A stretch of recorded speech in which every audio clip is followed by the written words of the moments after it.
অবশেষে ভারতে শাকিবের দরদ। মুক্তির ৩ মাস পর ভারতে মুক্তি পাচ্ছে শাকিব খানের অভিনীত দরদ। গত বছরের ১৫ নভেম্বর প্রেক্ষাগৃহে মুক্তি পায় অনন্য মামুন পরিচালিত এই সিনেমা।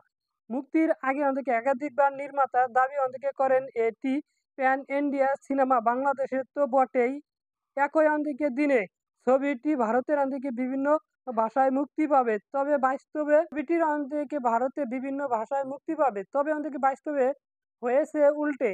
একই দিনে তো দূরের কথা, মুক্তির ৩ মাস পর ২৮শে ফেব্রুয়ারি ভারতে মুক্তি পাচ্ছে সিনেমাটি।